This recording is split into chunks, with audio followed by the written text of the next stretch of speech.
Leonard Lupine slammed his front door shut with a snarl, causing the knocker to rattle alarmingly in protest.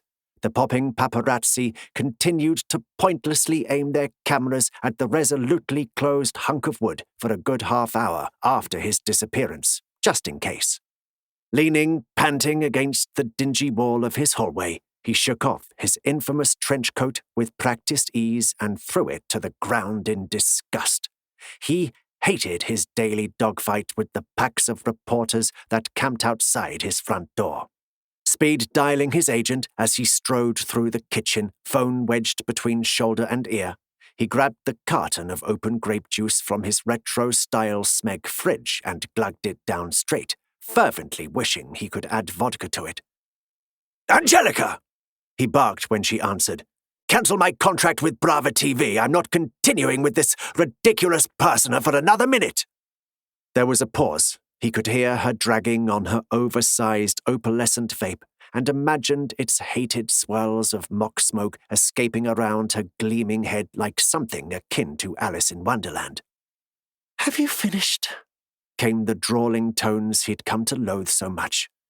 "Yes, I bloody finished, that's what I'm telling you. I can't do this anymore," he restated angrily, slamming the juice carton on the counter and ignoring the fountain of liquid that slopped out of the spout and spread across the granite work surface like diluted blood. There, Leo," she mused absently, her mind apparently on things other than her number one star's current crisis. "You and I both know that without Detective Fierce you would be nothing." Hearing the familiar mantra made his hackles rise, and the fact she called him Leo yet again aggravated him further. Subconsciously rubbing the back of his neck, he took a long, calming breath before replying. "But I could be something else, you know. I want to produce my songs. I'd happily give this shit up to lock myself away in a studio somewhere and to hell with the rest of it," he declared petulantly, pacing as far as his tiny, highly functional galley kitchen would allow before spinning around smartly and repeating the process.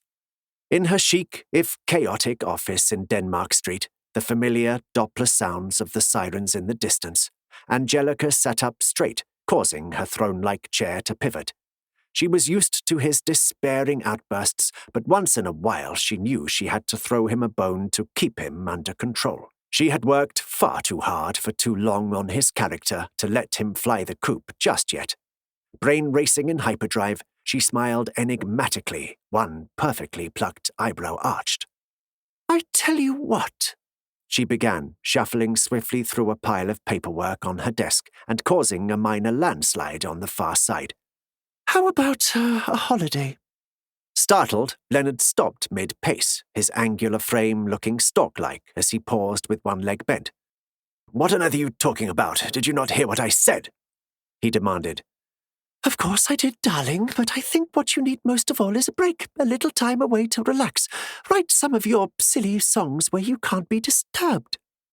Filing the word silly away for later retribution, he considered his agent's proposal. It did have a certain appeal, and he couldn't remember the last time he had been away anywhere. It was probably that ridiculous charade that had passed for a honeymoon. "Well, what do you have in mind?" he asked cautiously, not yet ready to give too much credence to her scheme. "I'm being pestered by this company. Hang on a minute. Yes, here it is. Yes, a company called Sublime Retreats, looking to host one of my biggest stars in exchange for some promo. You know, a few arty beach shots on Insta, that kind of thing." "I'm not sure they want a grumpy old git like me promoting them. That sounds far more like my charming ex-wife's forte than mine." Not wanting to tell him that she had already asked the popular pop star's sensation that was his ex-wife, but she was far too busy, and besides, a plan was forming in her ever-devious mind that would help her achieve yet more limelight for all concerned. "Well, I was thinking it might be an opportunity for you to take the boys away for a few days. I'm sure Rennie would agree if it's organized through the firm," she remarked nonchalantly, the hissing of her vape clearly coming down the line. His tone immediately softened, and she knew she had won yet again. A smirk of satisfaction appeared on her face, causing her crow's feet to bunch up alarmingly.